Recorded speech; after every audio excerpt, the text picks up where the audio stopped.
Untuk hari ini kita akan bahas mengenai toleransi antar umat beragama atau kerukunan antar umat beragama. Nah, apa sih toleransi? Toleransi itu artinya membiarkan, menghormati, menghargai. Artinya ketika umat lain melaksanakan ajaran agamanya, melaksanakan ibadah menurut ajaran agamanya, maka kita menghormatinya, kita membiarkan, kita menghargai. Jadi tidak boleh kita melarang, tidak boleh kita mengganggu.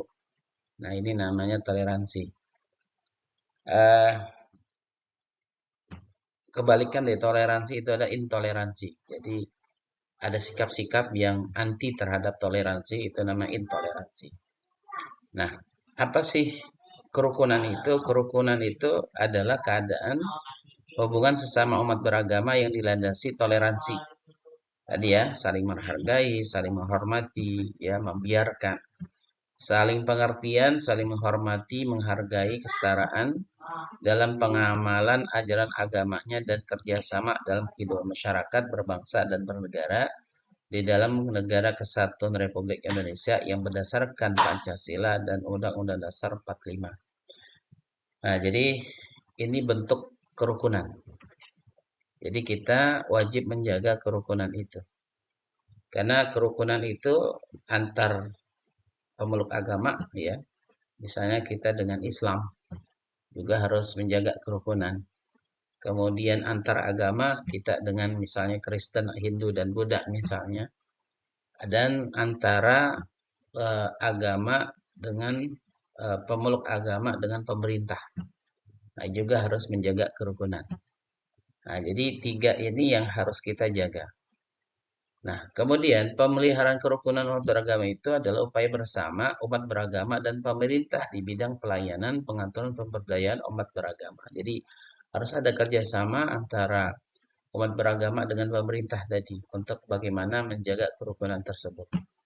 Jadi peran pemerintah ini penting sekali supaya menjadi sebuah keadilan, ya, menjaga sebuah keadilan, kesetaraan, kesamaan yang semua umat beragama itu hidup secara damai, tenang di negara Republik Indonesia ini. Nah, itu makanya di dalam Undang-Undang Kerukunan Beragama itu nanti diatur tentang misalnya penyiaran, tentang dakwah, tentang pendirian tempat ibadah misalnya, ya, dan lain-lain hal sebagainya. Itu adalah bentuk bagaimana untuk menjaga saling menghormati, menghargai, dan menjaga perdamaian antara umat beragama. Karena kalau kita tidak jaga, ya, ini akan terjadi konflik nantinya, sehingga akan memecah belah antara umat beragama. Dan ini yang bahaya, ya, karena agama di Indonesia ini, ya, itu ada banyak, ya, yang resmi itu ada 5, ya, yang diakui oleh pemerintah. Artinya setiap umat beragama, setiap agama itu bisa tumbuh, ya, kemudian aman, ya, di dalam negara kesatuan Republik Indonesia. Ini antar agama, ya. Oke, kemudian kerukunan umat beragama itu suatu kondisi ketika semua golongan agama bisa hidup bersama, damai, tanpa mengurangi hak dan kebebasan masing-masing untuk menganut dan melaksanakan kewajiban agamanya. Nah, makanya nanti diatur, ya, dalam pelaksanaannya itu lewat Undang-Undang Kerukunan Umat Beragama. Nah, makanya nanti ya, setiap daerah-daerah itu bahkan sampai tingkat pusat itu dibentuk FKUI, ya, Forum Komunikasi Antar Umat Beragama. Jadi setiap umat beragama itu harus saling berkomunikasi, saling bertukar pikiran, misalnya tentang bagaimana menjaga kerukunan. Karena biasanya yang terjadi konflik itu di bawah, ya, terjadi konflik, ya. Nah, makanya ini yang harus dijaga, konflik ini yang sampai terjadi. Kemudian, bagaimana tantangan umum keberagaman? Nah, yang pertama ada, ya, pemikiran liberalisme.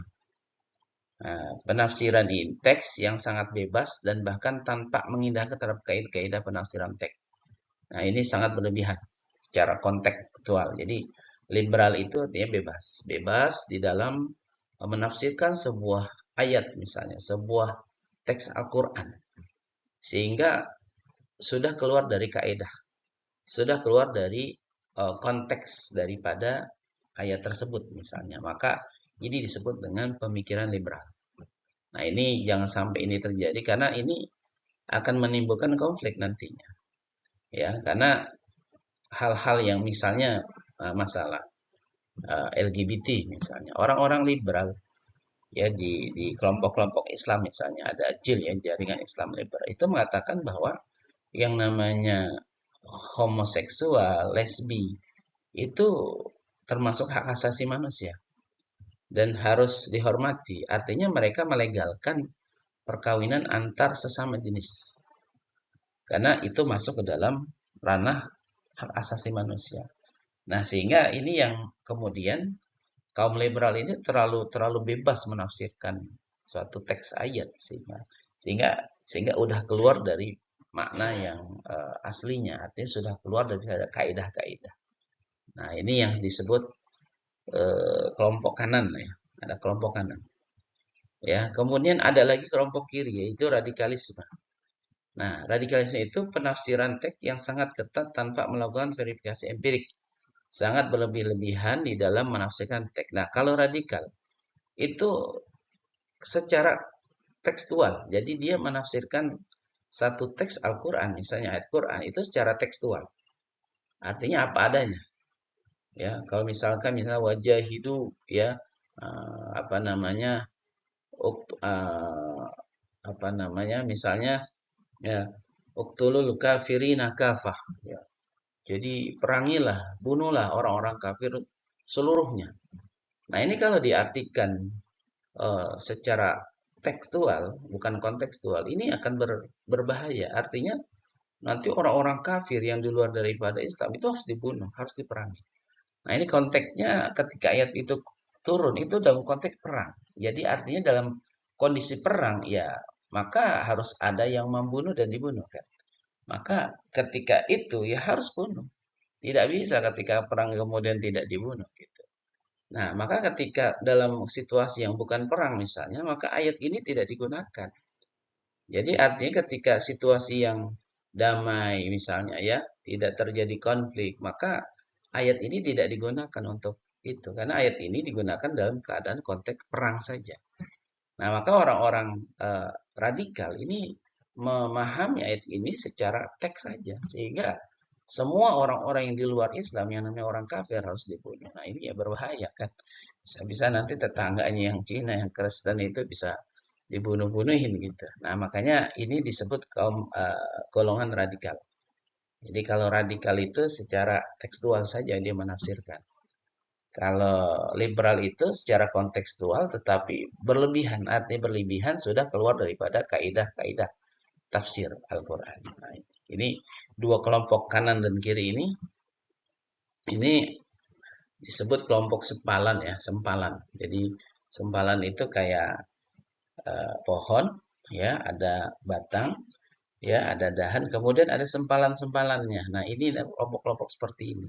Dan biasa kelompok ini minoritas, artinya yang pengikutnya minim ya, artinya nggak terlalu banyak. Nah, berbeda dengan yang namanya modernisme ya, modern. Jadi Islam tawasud ya, Islam modernis ya, Islam yang adanya di tengah. Jadi dia tidak ke kiri, tidak ke kanan. Jadi kelompok yang disebut dengan moderasi, Islam moderasi. Nah ini yang mayoritas ya, yang dianut adalah Islam moderasi itu.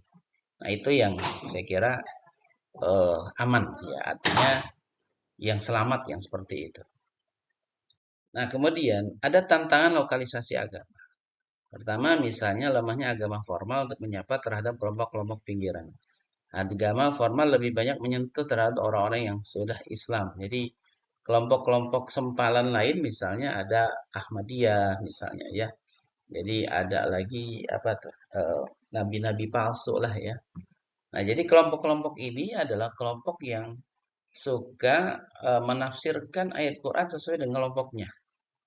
Nah, biasanya kelompok-kelompok lemah ini pinggiran, ya biasanya seperti itu. Jadi nabi-nabi palsu, ajaran-ajaran sesat misalnya ya, ajaran-ajaran sesat misalnya yang mengatakan bahwa sholat tidak wajib, puasa tidak wajib misalnya. Nah, ini kelompok formal, artinya yang lemah lah di masyarakat. Biasanya dia menyentuh terhadap orang-orang Islam saja.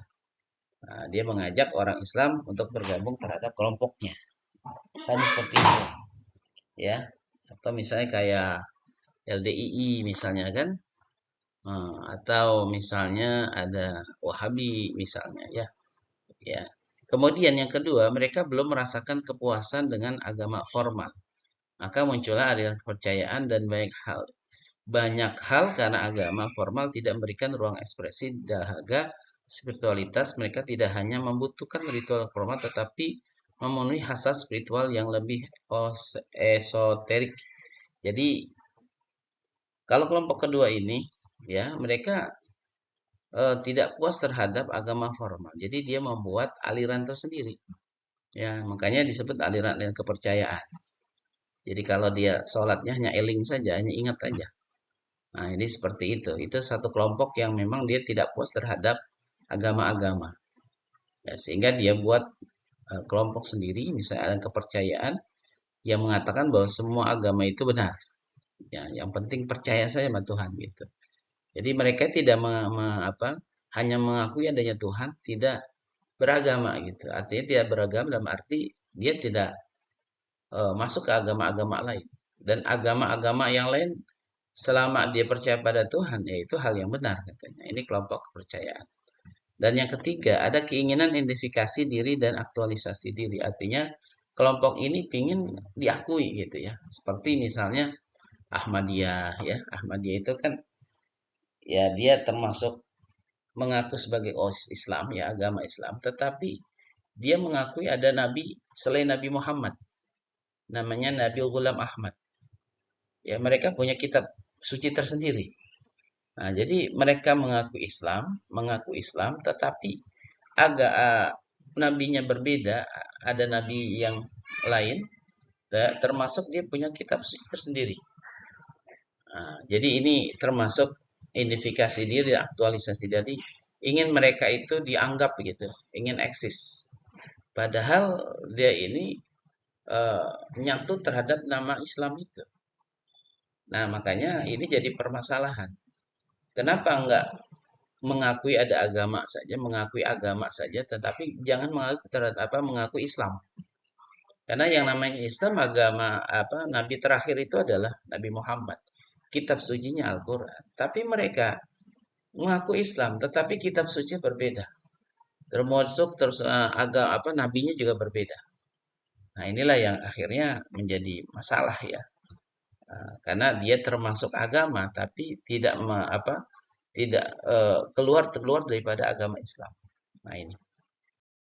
Nah, kemudian bagaimana misalnya ya eh, konsepsi Islam tentang relasi agama. Jadi antar hubungan Islam dengan agama-agama lain misalnya. Nah, pertama Islam sangat menghargai perbedaan internal beragama. Jadi sesama sesama agama, bukan sama agama di dalam satu agama saja misalnya. Islam yang menghormati pendapat ulama. Makanya terjadi perbedaan pendapat misalnya ikhtilaf antara NU misalnya dengan Muhammadiyah misalnya tentang Idul Fitri, penetap Idul Fitri atau tentang puasa atau tentang misalnya kunut ya yang kunut subuh atau yang tidak kunut subuh misalnya atau yang sholat tarawehnya 8 rakaat dengan yang 20 rakaat misalnya. Nah, ini hal yang biasa terjadi dalam sebuah agama. Karena ini bagian ikhtilaf. Ikhtilaf itu perbedaan pendapat. Ada yang pakai usoli dengan yang tidak usoli misalnya. Itu hal yang biasa.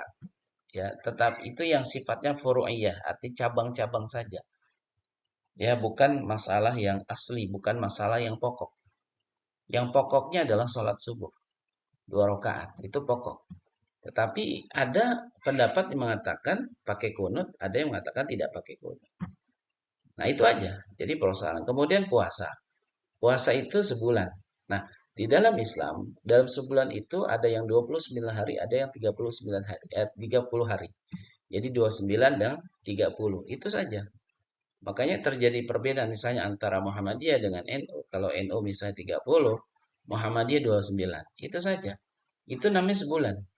Jadi kalau hitungan kalender dalam bulan Islam itu cuma dua. Tanggal itu hanya 29 sampai 29 atau sampai 30.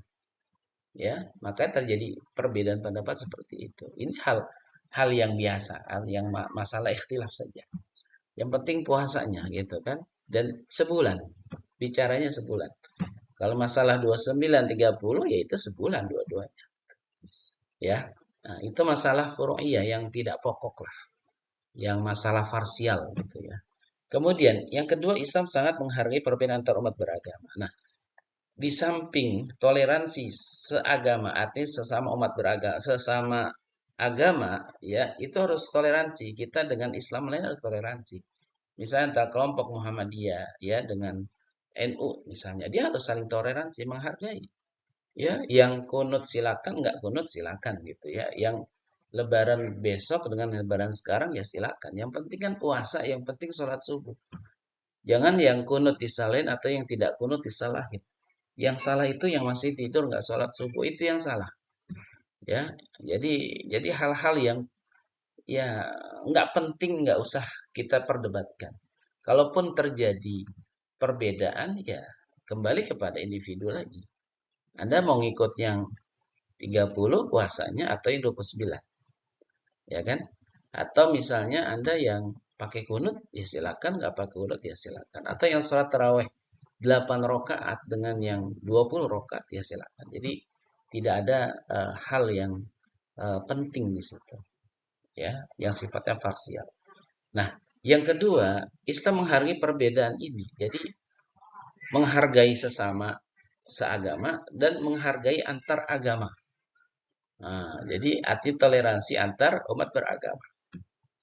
Nah, Islam sangat menghargai itu, toleransi itu.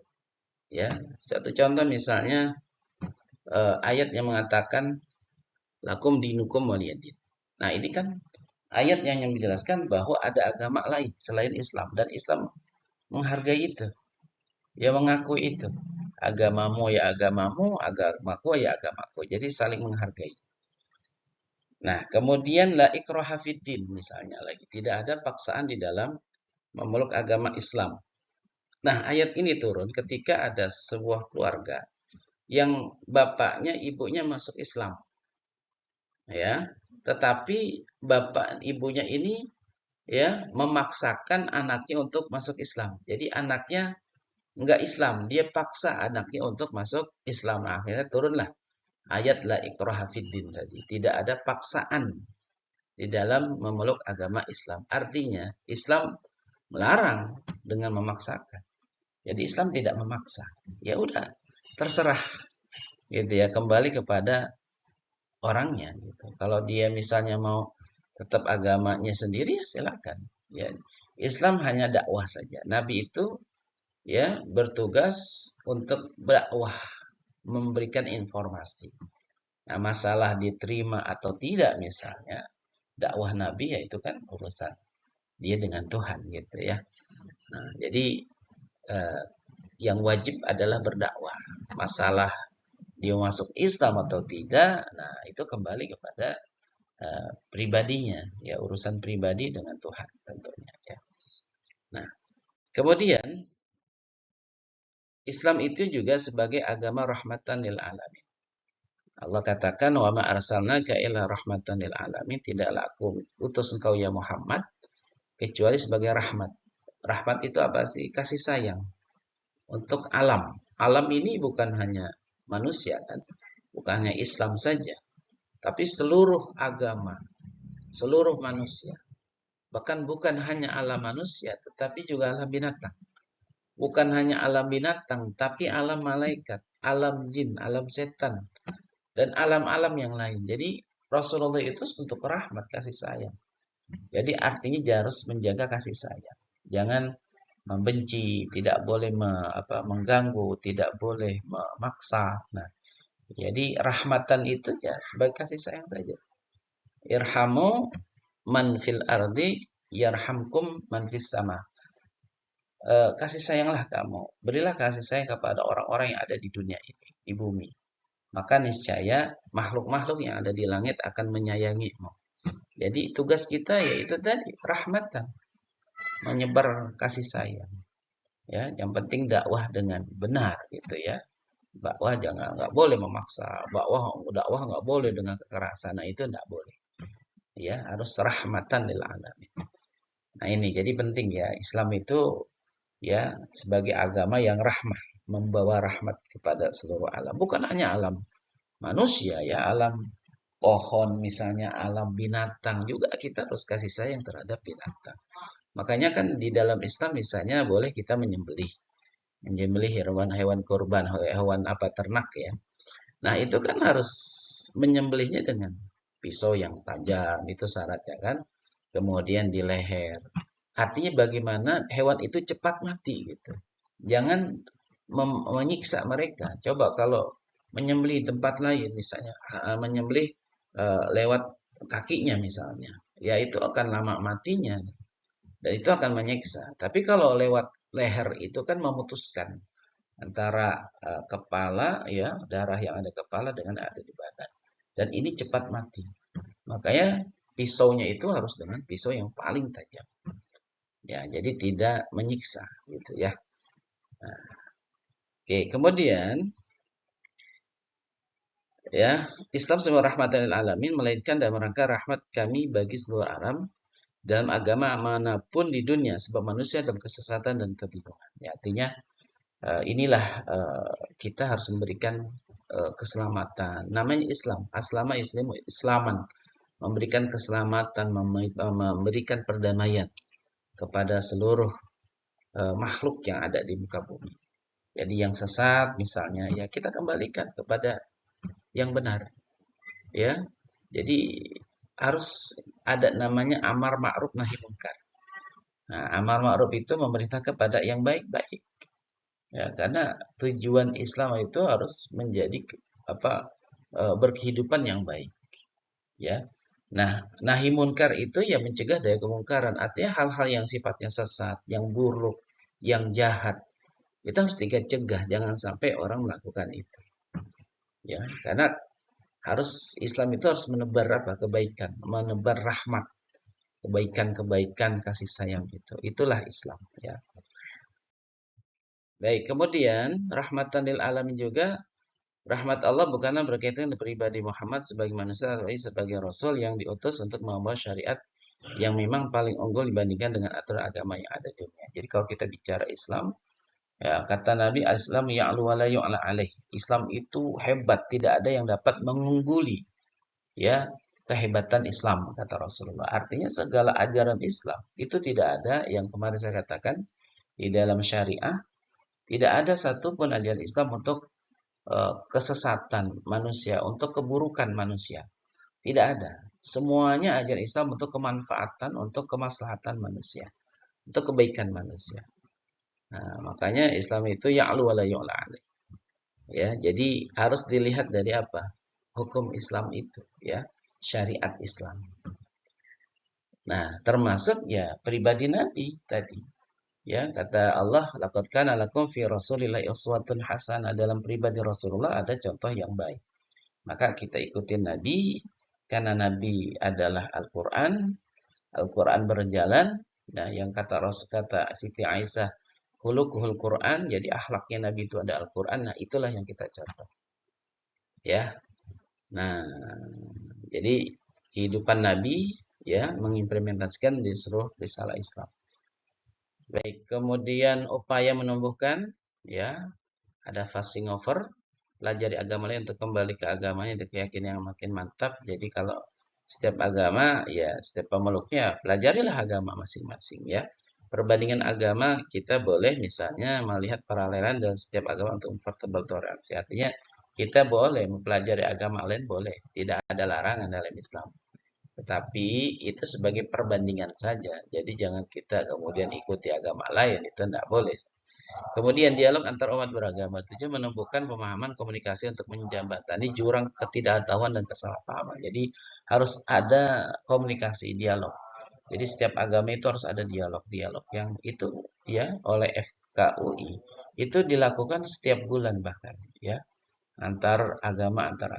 Jadi untuk bagaimana cara menjembatani misalnya untuk komunikasi yang lancar misalnya atau menjembatani jurang ya ketidaktahuan atau misalnya ada hal-hal yang di bawah ini terjadi konflik misalnya. Nah, maka ini yang harus diselesaikan. Jangan sampai konflik itu meluas sehingga menjadi bentrok antara agama ya.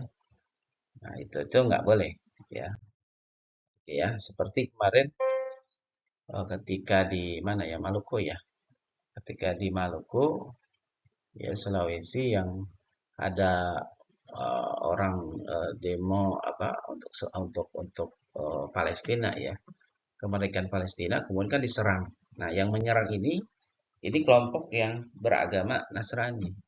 Nah itu kalau nggak diredam ya oleh antar umat beragama di sana ya ada forum komunikasi antar umat beragama ini akan menjadi konflik yang besar nanti dan bukan hanya terjadi di Maluku tapi di seluruh tanah air nantinya kan gitu. Makanya cepat diredam dan polisi harus tetap bertindak dan seadil-adilnya ya yang provokator harus ditangkap mau dah itu dari Islam mau itu dari Kristen jadi kalau yang namanya provokator harus ditangkap jadi harus ya itulah tadi ya tegaknya keadilan itu ya saya kira itu saja dari saya ya